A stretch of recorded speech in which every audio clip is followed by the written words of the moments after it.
So today, not today, but this week, um, Ankama made a post about the feedback of the players, and basically they are not committing to the 3 topics per week, but they saw a couple of topics that they wanted to address in a single post, and I think that's going to be more like this for the future, not on a specific schedule, but when they see a lot of discussion boil up on the forums, they're gonna create some posts to kind of explain their thoughts on these topics and to give a big bit of an insight to the community. Not necessarily, once again, not necessarily to provide answers or to say what they're gonna do, but just to give their opinion on it so that they're more transparent. Anyways, I'm gonna read this and let's see what they have to say.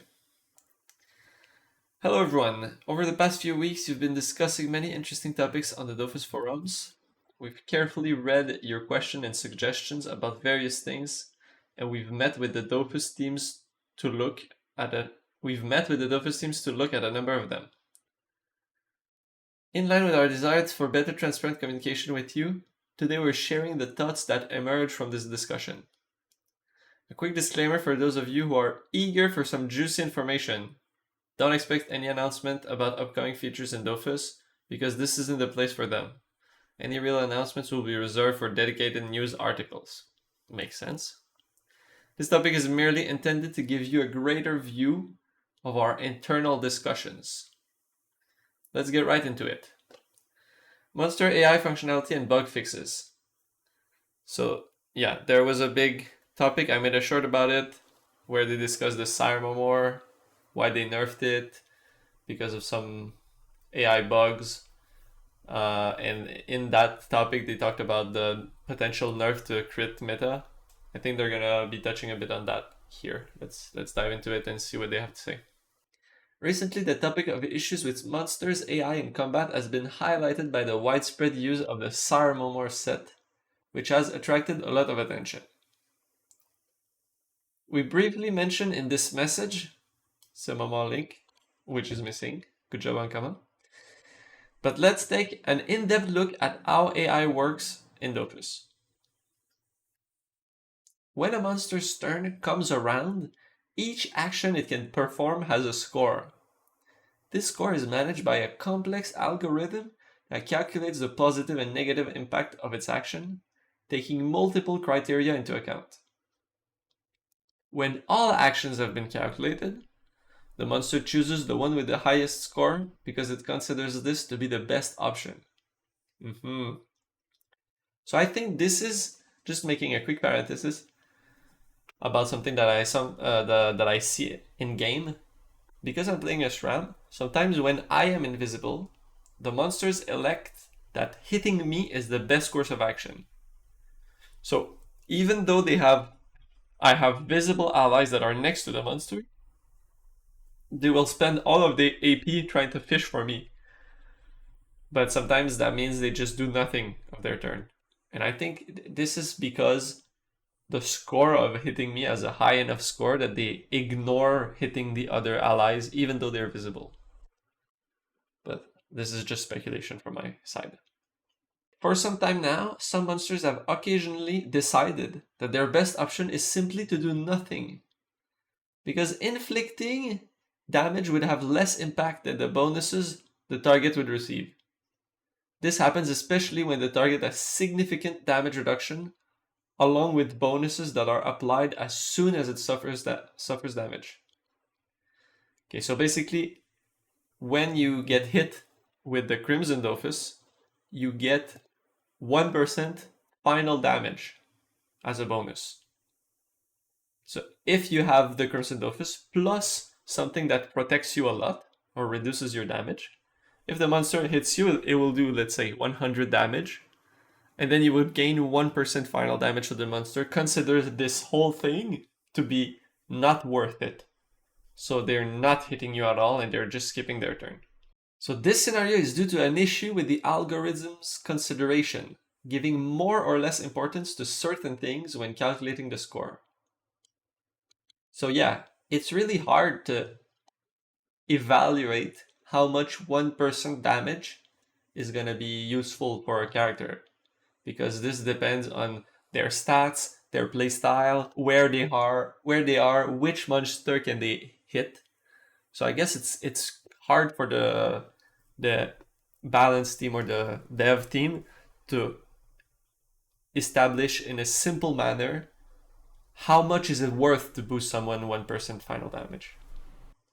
We won't go into too much detail because we're currently working on various solutions and we want to avoid any misuse. We decided not to completely overhaul the AI for all monsters. This is a risky project that would take a lot of time, since there are many special cases. That's why we're opting for a case-by-case approach. As updates are released, we will refine our calculation system and resolve specific issues, such as the weight of final damage granted by the Crimson Dofus in the algorithm. So basically, they're gonna tell monsters, go ahead, buff the players. If the players are tanking like crazy, they're probably not hitting that much. So it's no big deal if you proc the Crimson Dofus. These changes are gradually being rolled out with each maintenance cycle. You can find out more in the August 12 patch note and version 3.3 changelog. This means our new score calculation method should make monsters behave better over time. I'm just gonna take a quick break here to express my concern about how much they can make the game much harder if they make the monsters intelligent, actually. There are some loops that you can create where you just push the monster away and then you walk towards us and then you push it away, just like we did when we did Servitude Duo.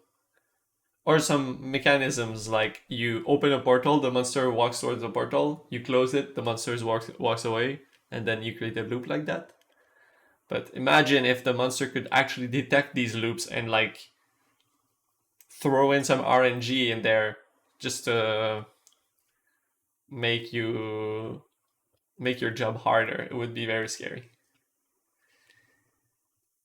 Alright, next topic is changes to characteristics. We all agree on this point. Characteristics have undergone almost no changes since Dofus 1, and that's unfortunate. While brackets were revised and unified a few years ago, 1 for 1 up to level 100, 2 for 1 up to level 200, etc., characteristics passives are aging badly. Strength gives pods and nothing in combat. Intelligent has lost its healing identity. Chance gives prospecting and nothing in combat. Agility gives a luck and dodge in combat. Wisdom gives an experience bonus and AP MP parry or reduction. And finally, Vitality gives nothing. There's no unity, there's not that much logic, and there's no real individual identity. So we wanted to change this for a long time, and we've got plenty of ideas, but we don't want to do anything reckless. Poor adjustment of characteristics passives could lead to all in-game items needing to be rebalanced if it's too drastic. Firstly, one possibility we have would be to unlink non-combat bonuses and turn them into level-based gains, such as 5 health points granted every time you level up. I really like this idea. I think my solution for this would be to split it completely. Dodge and luck should not be given by agility. AAP, MP reduction and parry should not be given by wisdom. Every stat should give one thing, basically. And then you can itemize based on what you want.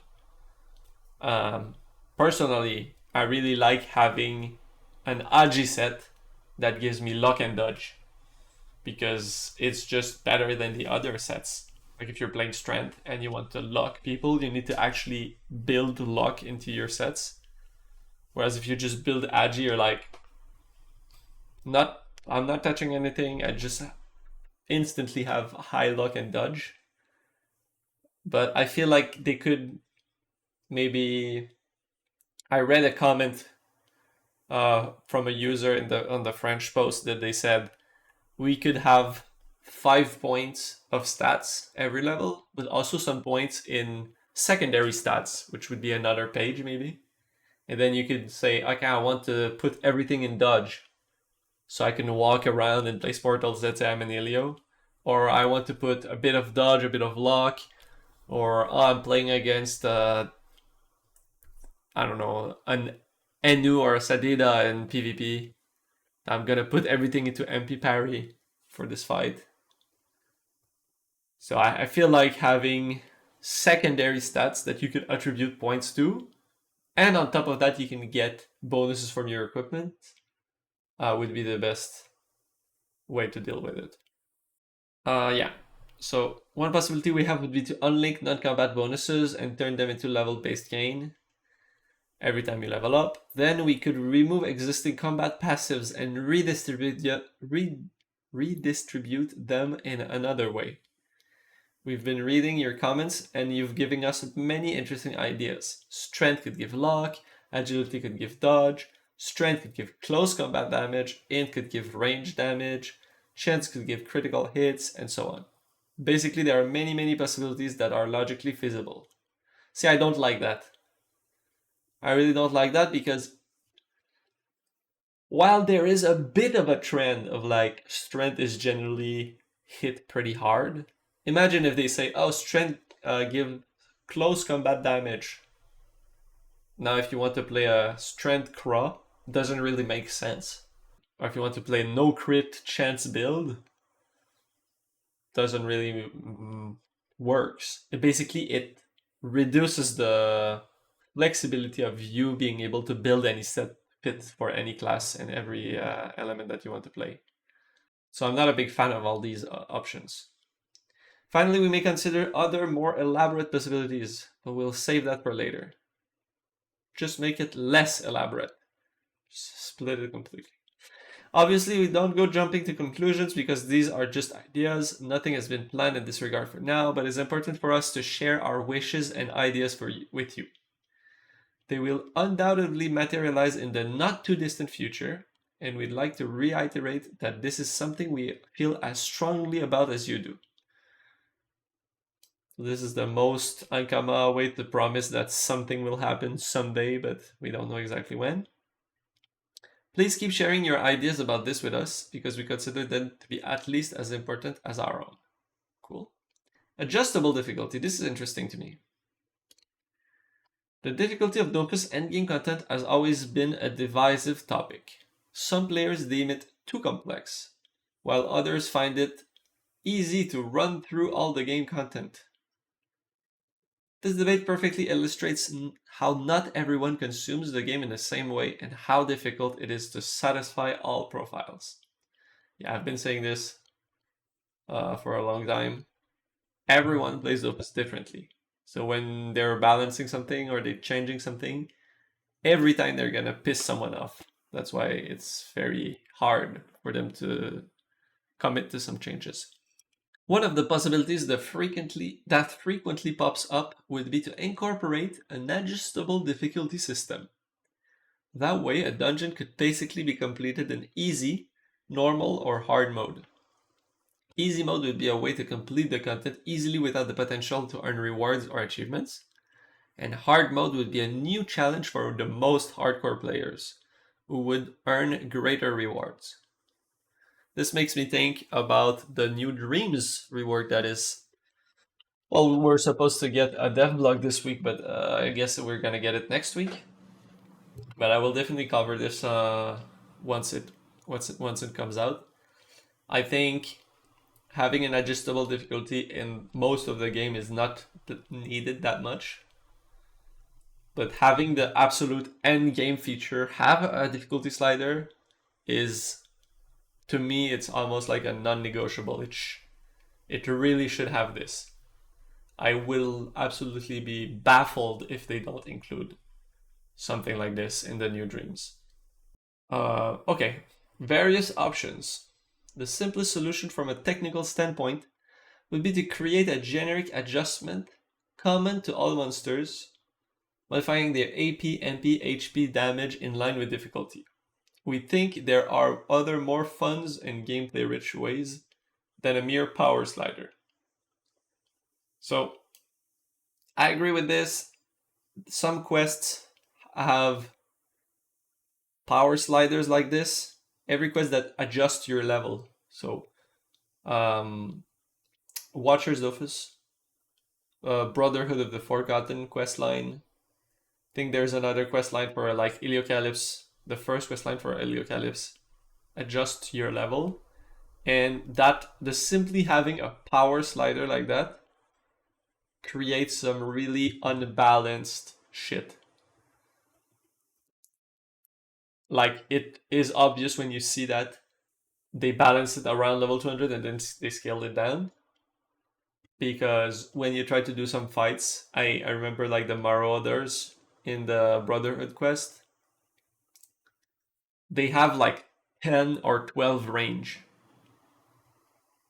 And the range isn't like scaled down for their level. So if you're like level 5 and you have three, not level 5, but level 50, and you have like 3-4 MP, and you don't have a lot of added range, they just kite you basically. They just, if the map is far enough, they will just hit you for super hard. Like, they hit super hard as well, because the base damage are not scaled down and only the power, and they will just kite you to death basically.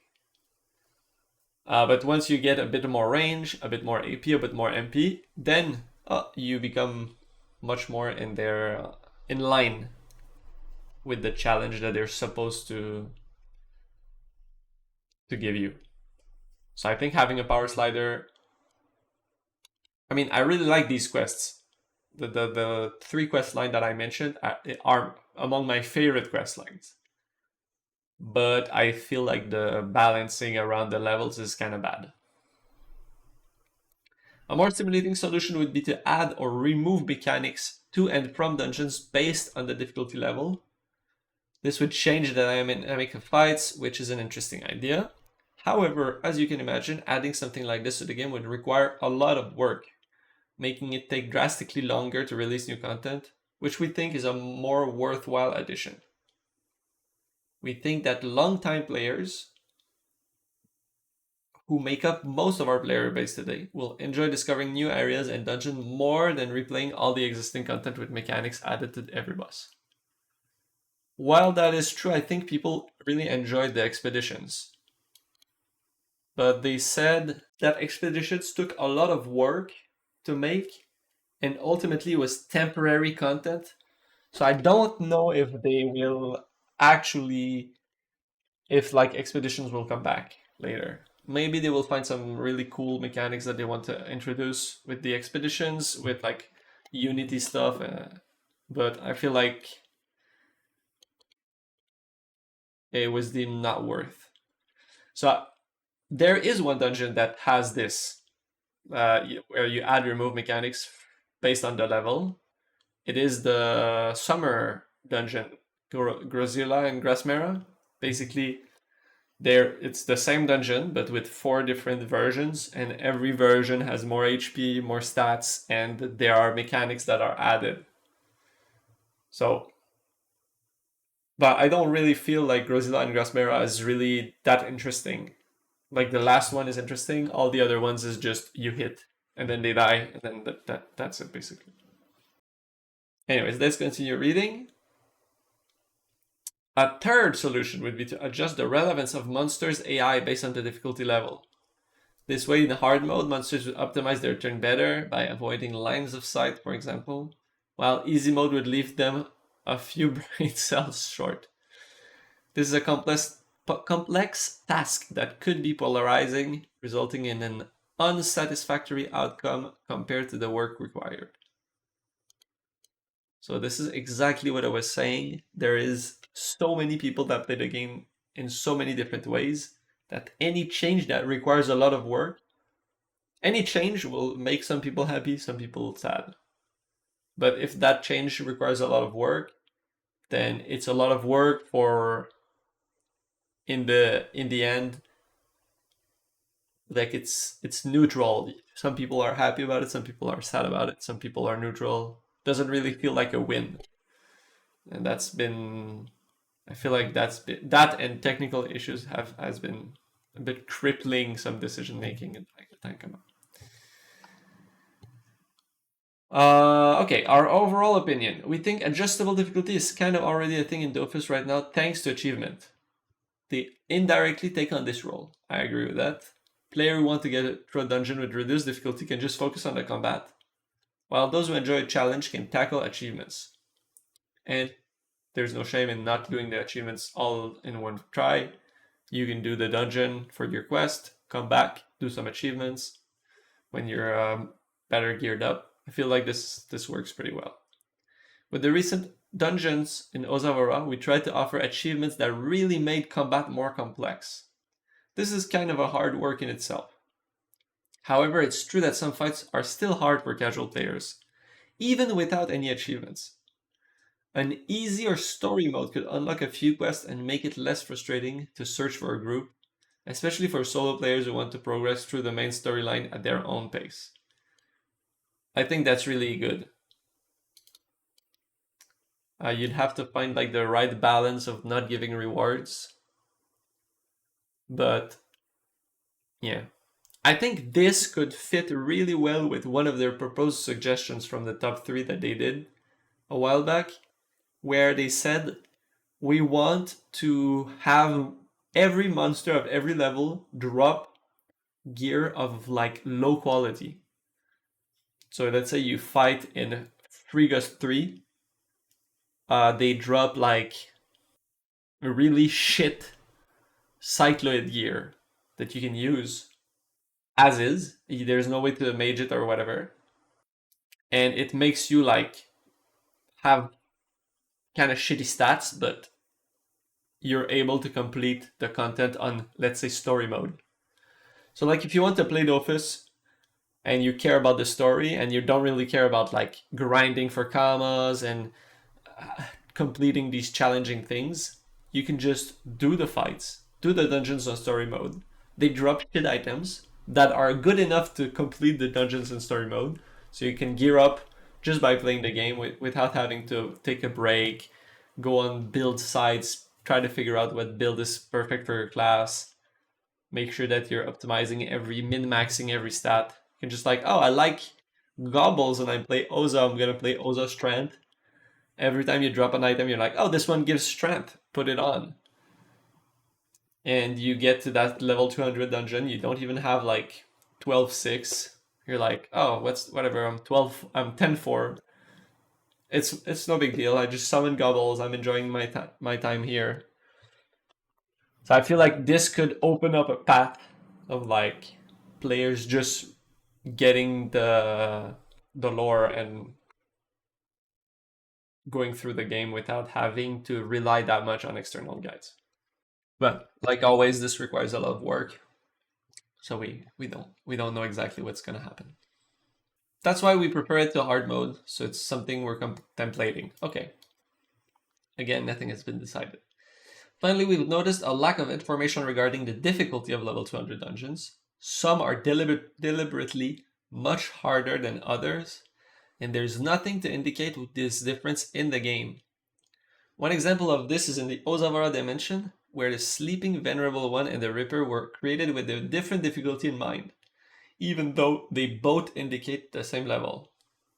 We announce this difference in difficulty levels outside of the game, in live streams or dev blogs, for instance, so it won't have come as a surprise, but it would have been a good idea to indicate it in the game as well. That's why we're thinking about adding an informative interface about the difficulty of level 200 dungeons, making it easy to see that the Eternal Conflict isn't the same beast as King Nidus, using a star system, for example. Yeah, it could be cool. Or I saw someone suggest that they could have, like, the dungeons could have increased level over level 200. And I'm not meaning like, unlocking the level cap for players, but for dungeons. You could say, oh, well, I'm level 200, but I'm gonna do a level 230 dungeon, which is Eternal Conflict, for instance. And basically you just change the stats. You don't change the stats on the monster, you just change the label that says their level. And that would work a bit like Dreams. there's like a computed score for Dream's floor. So if you're on floor 240, you can have like, I'm not a big expert on Dreams, but let's say you have like a level 270 difficulty floor. That's gonna give you a big chest. This score represents kind of the perceived difficulty. So it could be the same thing with dungeons, I feel like. In conclusion, we believe that some content in an MMORPG shouldn't be easy to complete for all players, but Dofus is a game of knowledge. If you keep learning and spending time playing, you can complete it all eventually. I agree with that, but this was a really divisive game. Divisive line. A lot of people were like, yay, finally, like, they're saying like it is to the noobs out there that got power level to level 200 and don't know how to play the game. Whereas some others are like, this is kind of shit thing to say for like the main story. Like we're fine with having like really hard content. Just make it optional, please. And make sure that like the average casual gamer can complete the main story, which, let's face it, isn't really the case in Dofus. Like if you want to get the Sylvan Dofus, you have to work a lot to learn the game, and you have to have some decent gear. So yeah, that's it for the modulable level, adjustable difficulty, let's say, because it's not quite like what with a modulable level. But yeah, I think having like a story mode could be really cool. I don't know if we're ever gonna see it. I'm gonna continue on to renewing mechanics. Since the Ozavara dimension was introduced, one topic has been intensely discussed both internally and on the forums. How can we keep renewing combat mechanics and the game experience? This is because many of you recently criticized the new dungeons for their lack of originality and risk-taking. Some of you mentioned the additional layers of annoying states, while others mentioned the redundancy of mechanic between bosses. For example, if I finish in line of sight, I triggered a negative effect. And others criticized the fact that something being challenging is unfortunately often synonymous with it being tedious. We've heard this criticism, and it's important in advancing our creative process around the combat mechanics of upcoming content. I'm not gonna make any comment about the tediousness of Ochre Quest. I feel like I talked enough about that on this stream. As we already mentioned, the Unity engine Dofus is now based on has opened up many new possibilities for us. Some of them are already being used with the Titan Gargandias. For instance, introducing a whole host of new mechanics, larger pre-displayed damage areas, multi-cell hitboxes for each entity, combat phases, damage score, staging, and much more. These new possibilities are just a sample of what we can do. However, several players simply summarize the fight against Gargandias as a wave battle where you hit monsters and run. These words are harsh because they disregard the new content introduced, but they are understandable. It is true that the overall structure of the fight isn't entirely new and is based on a mechanic that already existed in the game, wave battles. I mean, there's not that many ways to create a Dofus fight, right? It's like there are enemies, you kill them, and then maybe there are new enemies or not. So there are two options, that's it. Yeah, I feel you can make every fight sound like just the same if you like oversimplify it. So that's why people are saying, Gargandias is just it's just another wave fight, basically. Personally, I think they try to get some inspiration from other MMOs where you have like, likes to call it a dance. So you have like big areas that you need to avoid, or like states that you get on yourself that you need to remove by doing specific actions. feel like they did a bit of that with Gargantias, where you have to position yourself perfectly to not get basically one shot by the big AoE attacks. And at the same time, you need to kill the monsters. So it's a 2-in-1 kind of challenge where positioning is important and doing damage is important because it's a wave fight. It's true that the overall structure of the fight isn't entirely new, and it's based on a mechanic that already existed in this game, the wave battles. Our teams have no shortage of original ideas to incorporate into Dofus, but one question does arise. What role should combat staging and monster mechanics play in renewing the experience? So when they say staging, once again, they mean everything that's not the actual fight. So staging includes the area around it, the Gargantias moving, hitting, swiping, giving you hints basically of what's happening. So one of the examples that I can think of that they should have used but they didn't is in the new supervisor dungeon. The eggs, every egg has a different look. They look different shapes. And every egg has a different explosion AoE. So I would have liked if the explosion AoE was more visible with a defined outline. So you could see it explode for the first time and instantly know what the AoE is for that egg. Now they introduced, when they were complained about that in their live this week, they said, oh, you just have to hover the egg, see their effects, click on the effect, click on the thing, and then you see the area. And I'm like, yeah, like even I didn't figure that out by myself. Like new players have no chance, basically. It is nice to not have to rely on defensive, that's for sure. But where's the new shiny technology from Unity that allows us to see everything better through staging? Anyway, rant over for now. Oh, there it is.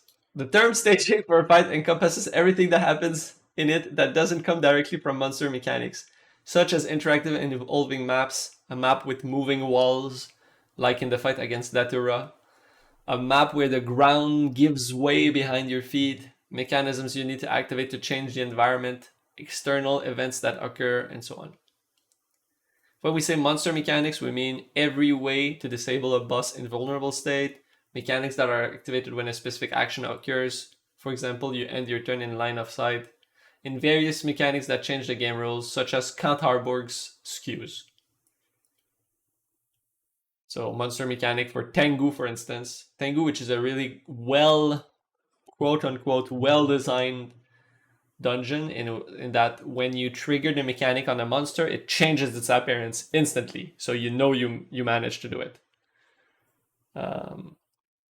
I feel like things like that would be good to incorporate in Dofus. So serious question must be asked. Is innovative staging enough to make a fight completely unique and renew the game experience? How can you determine whether a mechanic is challenging without being tedious? Is non-combat staging with RP actions, puzzles, investigation, exploration interesting enough to renew the dungeon experience? These questions must be addressed seriously and in detail for us to offer you an innovative experience that is challenging yet enjoyable. Feel free to let us know your thoughts on this topic. What do you expect most from a dungeon that offers a new game experience? Let your imagination run wild. It's time to unleash your dreams. Once again, your perceptions are valuable and will help you best satisfy you. Okay, I'm going to give my opinion on this. I feel like I'm going to compare it to Baldur's Gate 3. I feel like when you compare Dofus to Baldur's Gate 3, Baldur's Gate has better staging than Dofus fights. But the difference is that usually you do Baldur's Gate 3 fights once. You get in the fight, you discover the mechanics through the game without having to go on on the side to like understand what's happening. And the mechanics are pretty cool. They're like, okay, you need to trigger this lever before turn 3. You have X number of turns to like save everyone from the prison. So you have to go all the way there, open the door, kill the monsters. You get ambushed. You save the prisoners. Then you evacuate everyone out of the underwater prison before everything collapses. This is 10 out of 10 staging. But would you farm that fight? Absolutely not. Like 0% chance that it is enjoyable to do it multiple times to get resources. So it's hard. Like, you don't want to spend that many resources on a quest fight that people will only do once. But if you make this, like if you use all of this in a dungeon, people will get super annoyed at doing all of these steps of running there, saving the prisoner, blah, blah, blah. But yeah, I get that it is difficult to find the right balance between having something that's not tedious, that's challenging in the first time you do it, and still challenging the 100th time you do it because you're farming. So to cater, once again, catering to everyone is really hard in Dofus because there's so many ways to play the game. To round off this topic, we can promise you that the end of the year still has some nice surprises in store and a wide range of new stuff, whether in the Well of Infinite Dreams or Guild Raids, both of which will offer brand new game experiences. We can't wait to tell you more soon. I'm very excited about this. I'm very excited about most new stuff coming to Dofus. But yeah, I really like roguelite type games, and I'm not very excited about the current state of Dreams. So I'm hoping this is something that we'll be able to enjoy. So it's the end of this overview. Quite obviously, many other points have also been raised and discussed internally over the past few weeks. Just because the topic hasn't been addressed here, that doesn't mean our teams aren't aware of it. We'll be in touch again very soon with more information. So thank you again for your commitment. Please keep contributing as much as you can on the forums in a clear and constructive way, as this will help move things forward in the best way possible. See you soon in the world of 12. So there were no comments on the crit nerf that they mentioned, but I watched the live that was on Tuesday, and they said nothing is coming in the short future. We are aware that there's a crit meta, but it is not like in our direct focus to fix it or to change it.